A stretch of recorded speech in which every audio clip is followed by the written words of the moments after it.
Namaste everyone. My name is Vaishali Shah and you are welcome on our session Hindu Culture and Lifestyle. This particular episode is specifically recorded for IETV in Trinidad and Tobago. Today we have a very interesting. Namaste everyone. My name is Vaishali Shah and you are welcome on our session Hindu Culture and Lifestyle. This particular episode is ये हमेशा mistake होता है. Yeah. So this particular episode is specially for IETV. So before we start our session, I request Omendra Ratnu ji, who is our guest today, to recite a prayer. Omendra ji, बहुत बहुत स्वागत है आपका. आप please recite a small prayer before we start the session. Vakratunda महाकाय सूर्यकोटि समप्रभ निर्विघ्नं कुरु मे देव सर्वकार्येषु सर्वदा प्रभु नगर कीजे सब काजा हृदय राखि कौशलपुर राजा मंगल भवन अमंगल हारी द्रवसुत दशरथ अजित बिहारी जय मां करणी जय जगदम्बे हर हर Mahadev. Thank you so much. Omendra ji, before I start our question answer series, I would like to read your introduction to our audience so that they know something about you. Dr. Omendra Ratnu ji is from Jaipur and he is an ENT surgeon who runs his own hospital. He runs an NGO by the title of Nirmitakam with the main purpose of helping displaced Hindu refugees from Pakistan and integrating Dalit Sahadasas into Hindu. Sahodaras. Sahodaras. Yes. Sahodara. So issues of Hindu survival and conflict with violent faiths are his core concerns, for which he roams around the world to raise funds and awareness. He's also a singer, composer, writer, Gita communicator, a ground activist for Hindu causes. He has written a small book on genocide of Pakistani Hindus and Sikhs, just finished penning a book on great Maharanas of Mewar and their saga of 1,000 years war with Islamic invaders. So, Omendra ji, आपका बहुत बहुत स्वागत है. Please tell us something about your background first. Hindi में है English में होगा? English में, because we are. Yeah, I understand. So Trinidad audience. My background. I'm a surgeon by training. I was born and brought up in Jaipur. My father was a nephrologist, actually nephrology, a very big name in Rajasthan. And my grandfather and my father put very deep Hindu sanskaras into my being ever since I was a child and a teenager. My grandfather would give me anecdotes and the poetry from Rajasthan, which is so rich in tradition, rich in language, rich in its rustic wisdom. And I used to work like any other middle class Hindu, and then I came across a Pakistani Hindu doctor about 15 years ago, and I was moved by the plight of these Hindus when he told me that he had to leave Pakistan. And I was surprised actually to find out that almost 1 crore Hindus live in Pakistan even today, and that was a staggering figure for me. So I started investigating, I just started finding out, and initially working with Pakistani Hindus would mean to play with fire because Pakistan is an enemy country politically. It doesn't matter if you're helping Pakistani Hindus or Pakistani Muslims or Pakistani Christians. But 2014 changed everything when Modi ji put this whole thing into the election manifesto of the BJP that the Hindus in Pakistan and Hindus of Afghanistan and Bangladesh have a natural right to come to Bharat as their homeland. And in 2016, we formed Nimit Ekam, my dear friend, like a brother to me, Jai Ahuja, me and him. We worked together, we formed offices in Jaipur, we contacted people in Pakistan, Hindus living there. Everybody wanted to come to Bharat. Everybody wanted to get out of that hellhole for Hindus.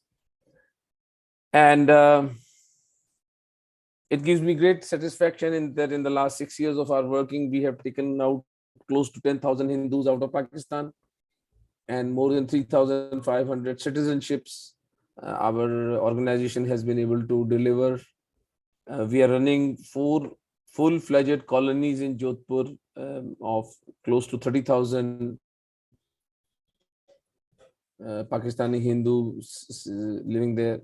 And the icing on the cake is that all of these Hindus whom we take care of, 99% of them are from the scheduled caste or scheduled tribe community, a community which is very close to my heart. And they're Bhils, they're Old Rajputs and Meghwals. So that's the thing. After that, I was going through Twitter, and I'm very active on social media. My entire campaign for Pakistani Hindus runs through the social media only. And I was going through this tweet by Sanjay Dikshit ji, who's a retired IS officer and runs Jaipur Dialogue, which is a very famous channel, where he mentioned the Battle of Diver. And I said, I mean, I considered myself a very awakened Hindu, historically very, aware Hindu. But so I dismissed it that there was no Diver, nothing. This is all exaggeration by the right-wing Hindus. But then I happened to go to Diver, and when I saw the evidences of the war there, I started investigating the history of Mewar, and I was absolutely flabbergasted by the story, the scale of conflict. For 1,000 years, this one Sisodia family kept on fighting the Islamic invaders, whether it be Arabs, whether it be Turks, Afghans, Uzbeks, Kazakh, Tatar, whoever came to Bharat was resisted by this dynasty. And geographically, it is so critically placed that if Mewar would have been defeated, Mewar had capitulated, there was no way that the Islamization of this country could have been prevented. So I decided that if this is the level of ignorance of a supposedly self-proclaimed awakened Hindu like me, then what would be the level of ignorance of Hindus around the globe about the history of these great people? So I decided to write it down after adequate research. I've not gone too much into the historicity. I mean, that becomes within itself an ego trip of academic exercise of is date ko ye hua tha, us date ko wo hua tha. And I've rather kept the central theme of the book as the lies of 1,000-year Hindu slavery, the lives and deeds of these Maharanas, and that the religion in the subcontinent is still predominantly Hindu today after 1,400 incessant years of attacks by Islam is adequate proof for me that these Ranas succeeded in their job. So I kind of reverse trailed. Instead of coming to a deduction after doing some experiments, from deduction, I'm going back to the experiments, because they must have done something which prevented the Islamization of the subcontinent. And that is the thrust of my book. After 2 years of hard work with various friends helping me in this endeavor, about 2 days ago, I finished the book, and it's gone into print on 10th May. 9th May, we are releasing the book. My own hope is, my assumption is that this book is going to electrify the defeated psyche of Hindus, the Hindus suffering from the inferiority complex of the lies of 1,000-year slavery. So we're going to bounce back from the brink of annihilation, if I may say so. That's the long and short of it. Very interesting. So can we look into lives of couple of those Ranas who really fought very hard, something which can inspire even today's youth, that what struggle they went through to uphold our religious identity, because somehow we are getting attacked only because our preference of our religion. I mean, we want to follow our faith and we want to follow our dharma or culture, and that is the reason we are getting attacked. If you see, right, I mean, that is the reason we are getting attacked. And because we want to we don't want to follow anybody else, their ideology or belief system, so we become their enemy naturally without any creating any ruckus or without any reason. By default, default. you are an Yeah. enemy. Yeah, why, for whatever reason. I mean, there is, I mean, for in the sense, whatever, no, there is absolutely no other reason than this. So how do we get, inspiration from your stories and your research which you have done? I think a couple of Ranas who stand out in this whole struggle are Maharana Hamir Singh and Maharana Pratap. Uh, a lot has been told about Pratap, but I'm absolutely baffled as to why so many lies have been erected around Pratap's life. For example, that he struggled and he lived his life in poverty, which is a stupid thing to say. The king of Mewar was never poor. His poverty was never of money or resources. His Spartan lifestyle was his choice because he had to inspire confidence in his people. He could not have taken the people of Mewar with him by indulging himself in Rajasi lifestyle and making them suffer all their hardships. Here is a king who descends down from this platform of kinghood and merges with the local people. And when I'll tell you about the childhood of Pratap, you will understand that what I mean by overcoming so many things. And we don't even know how Pratap was humiliated by his own father. So to me, Hamir Singh and Maharana Pratap Singh are the two greatest legends of this dynasty whom we should inspire. If you want, I can give you the detailed story of both these kings. Yes, some details, because then people will understand that what actually happened to them, and a lot of myths. Like for example, you said Maharana Pratap. Even I have read that he lived in a poverty and he lived in the jungle and all that. So I think it would be great This if is a stupidity of the highest degree. A person having 25,000 troops under his command, yes, cannot be poor. He can be anything but poor. Salary देता है ना, 25,000 लोगों की salary कहां से देता है वो आदमी? Exactly, yeah, very true. So we have to 5,000 cavalry है जिसके पास में, 5,000 घोड़े हैं, 20 हाथियों की सेना है पूरी. But वो घास की रोटी का actually the narrative goes on because it suits this is a Hindu deficiency. We can't blame the leftists and Islamists for this. We somehow relate Spartan lifestyle and a life of penury and poverty with spiritual elevation. We forget that our word of Ishwar comes from Aishwarya. And what is Aishwarya? Aishwarya is opulence. And what is opulence? Opulence means we get more than what we need.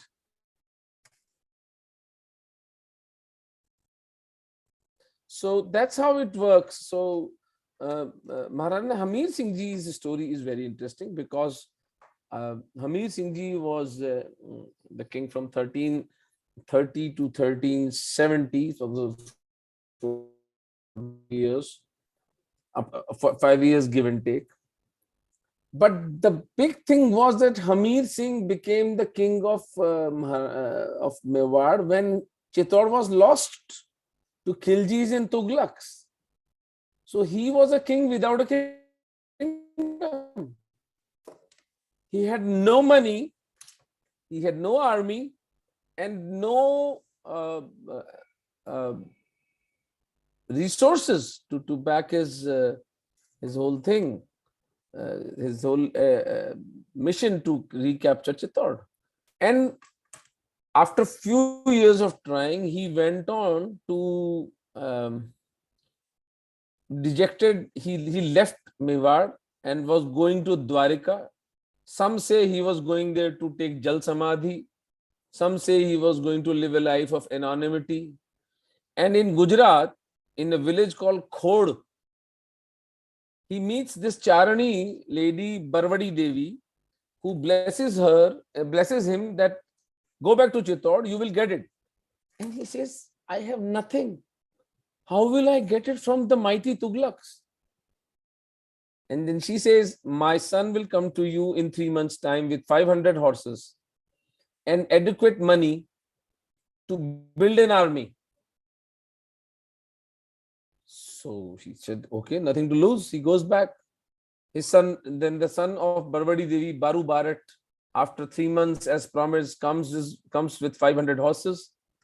Hamid builds this army from scratch, takes over Chittor, and then defeats Muhammad bin Tughlaq in 1336 in Battle of Singoli. An army 4 times his size is defeated by Maharana Hamir Singh, and Maharana Hamir Singh takes him as captive and keeps him captive in Chittor fort for good 6 months. ये थे दिल्ली के सुल्तान.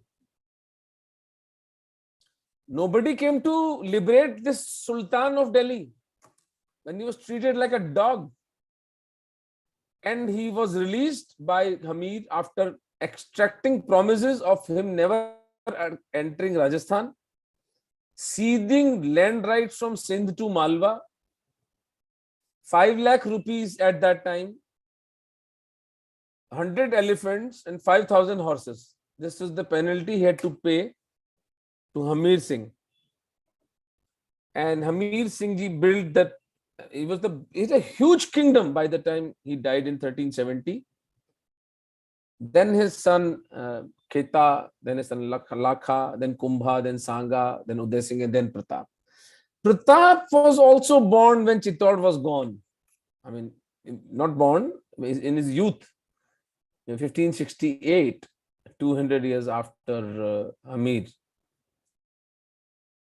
And in his childhood, he was a very deprived child because Uday Singh, his father, loved the Bhatiani queen Dheer Bhai. His mother Jaivanta Bai was relegated to the outskirts of Chittor.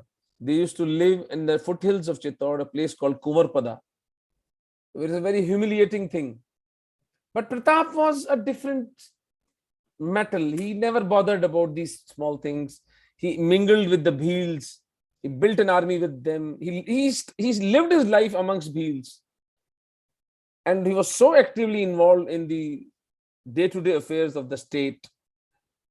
And then Haldi Ghati happened, and then Battle of Diver. In the final Battle of Diver, Pratap slaughtered 30,000 Mughals in 4 days and recaptured 36 Mughal thanas. After 1583, Akbar never ventured to enter Mewar. And in 1597, Pratap died a free man, bequeathing a full-fledged, functional, rich kingdom to his son Amar Singh. These two greats are the real reason we are still Hindus. If there was no Maharana Hamir Singh and if there was no Pratap Singh, we would never be Hindus. Very interesting. I wonder during those times when you are talking about most of the kingdoms were not under them. So on what basis Indian textbook is calling them as the kings of India, or they were considered as the rulers of India, and they say the Muslims rulers, all those Tughlaq and all those people. How do they? It's a scam. It's a scam. They consider them as a dynasties ruled India. If you see the history, that's how they calculate from the 12th or 13th century. It's a scam. So which are the other myths around these Ranas we have and you have covered in your books? Because I still feel that we need a lot of corrections in the textbooks.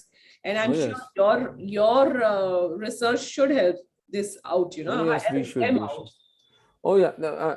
First of the basic thing that I have countered in this book is the lie of 1,000-year slavery. We were not slaves for even one day. Nations and states which became slaves were converted within 10 years of becoming slaves. Syria, which was earlier known as Surya, it was a pagan civilization, Hindu civilization country thi wo. It took them 1 year to finish and convert all of them. Persia became Iran in 15 years. Mesopotamia became Iraq So was Egypt. Northern Africa was taken. It was in Bharatvarsha that they were defeated conclusively. The Arab historian Baladhuri writes, हमें राजपूतों के ताप से sir छुपाने की जगह नहीं मिली. We could not find a place of refuge from the fury of Rajputs. So 1000 years slavery is the biggest lie. Then I unearthed the lie called Delhi Sultanate. There was no Delhi Sultanate. These were robbers and mercenary killers who were ruling a few kilometers. They themselves are saying this. It's not that it is RSS or Vish Hindu Parishad or Modi ji ka Hindu bol raha hai. ऐसा नहीं है. They are themselves confessing at numerous places that our kingdom is from here to these 20 kilometers, 30 kilometers. There is an old saying in Punjab, Sultan Shah Alam, he was a Sayyid. Sultan Shah Alam, Aj Dilli Ta Palam. From Delhi to Palam. Palam is a village 20 kilometers from Delhi. That is his rule. Shah Alam ka rule kahan? From Delhi to Palam. The Waliullah who wrote to Ahmad Shah Abdali to invade Bharat for the third battle of Panipat, he writes that we have no control over the central India except 5 or 10 villages. So please come and invade these kafirs so that we can get more land. This is in the 18th century, 17th century. After 1000 years of incessant onslaught. So the Delhi Sultanate and 24 kings and 1 empress, Razia Sultan, changed hand in 300 years. They killed each other, they dethroned each other, they instigated rebellions against each other, and this was a sultanate. What trade routes did they give us? What art and literature did they promote? What was the constructions that they did? 350 years is a pretty long time. So true. But then the way it is projected in the textbook as well as outside. So it's not only like while going through, a lot of other websites and non-Indian platforms, I have found that they write similar things about India, that it was. That is because of the mediocrity of the Hindu intelligentsia. Bhai, I am releasing a book in the market. I am challenging anybody to counter me on facts. Right. Please destroy my book. Please finish my book by giving me counter arguments. You can't shout me out. You can't say that I'm exaggerating without countering me on the logic. I've given 8 reasons why Haldi Ghati was a victory for Pratap. I've given 8 reasons. Sorry? Yeah. Please share those reasons, some of them. Okay. How does the outcome, how is the outcome of a war decided? By the objectives of the war. What was the objective of Akbar in invading Mewar? Either arresting or killing Maharana Pratap. Could he do it? No, he could not. What were objectives of Pratap? To stop Muslims from entering Mewar. Could he do it? He achieved it. So, according to the objectives, whose objectives was fulfilled? Maharana Pratap's objective. Number 2, June 1576, Battle of Haldi Ghati is fought, and 3 Tamrapatras signed by Pratap, giving Jagirs to those people who had sacrificed themselves at Haldi Ghati, of 3 villages, Mohi, Undri, and the third name I'm forgetting, signed by Pratap of September 1576. If Pratap was defeated, how was he giving Jagirs in that area? And land revenue records are the most authentic historical records. This is not some chamcha penning down history of Pratap. This is not that the history is written by the victorious. Acha. June 1576, Pratap is defeated in Haldi Ghati according to these thugs. November 1576, Akbar comes with 4 times the size of the army that Man Singh had come. Why? You had already won, na? So why have you come with a 4 times bigger army to the same area, to same Khamnor? I mean, these people don't even have a primitive sense of righteousness, primitive logic. And then the condition of the Mughal army, if Pratap was defeated and Pratap's horse was injured, why didn't the Mughal army chase him? Why didn't they chase him to death? Why did they let him go? So this nonsense. I've given 8 another reasons for Battle of Khanwa. Khanwa is conclusively taken as a loss by Sangha. And I have proved it in my book that it was not a loss for Sangha. It was a victory for Sangha. So the mediocrity of the Hindu intelligentsia, Hindu elite, the way they prostrate themselves in front of this killer mafia, it is puke-worthy, it is pukish. And this so-called Hindu leadership, they have no shame in capitulating in front of this murderous mafia. Our sadhus and dharmacharyas and sannyasis are the biggest wheeler dealers, spineless people who thrive on Hindu money, and they don't even talk about Hindus of Pakistan and Bangladesh. They do not even talk about Nikita Tomar being shot in broad daylight. They do not talk about Ram Navami processions and Hanuman Jayanti processions being attacked by Muslims. Instead, they drug us into the lies of Ganga Jamna Tehjeeb, Ekam Sat Vipram Bahuda Vadanti, Vasudhaiva Kutumbakam. अरे तेरा सगे भाई पे तो तू 6 inch जमीन के लिए कोर्ट केस करता है. तेरी किडनी कभी खराब होगी तो your brother is going to give you the kidney ना. On young sisters, छोटी बहन बेटी, she's like a daughter, right? What Bhagwan Ram says in Ramcharitmanas, Anuj Badhu Bhagini Sutanari Sunu Sat E Kanya Samachari. बहन को बेटी माना है. भगवान राम ने कहा अनुज बधू भगिनी बहन सुतनारी और बेटे की वाइफ. सुनु सठ एक कन्या समचारी, ये कन्या के समान होती हैं. तेरी treat them like your daughter. उस पे कोर्ट केस करते हैं. सामने मियाँ जी दिखते हैं तो वसुधैव कुटुंबकम. So how can we blame an average Hindu looking into Wikipedia and Googling? The entire system is infested with lies. दाल में काला नहीं है, दाल ही काली हो गई है पूरी. काली दाल है. But then Mahadev has given us internet. We are countering the lies of this mafia of leftists and jihadis. And we are gaining some good traction now. I'm honestly, sincerely hoping that this book is able to destroy so many lies woven around the Hindu-Muslim conflict in the subcontinent, that it will invigorate the moribund Hindu society. The Kshatriya element of Hindu Dharma is going to be awakened. And we will push back these mafias vehemently.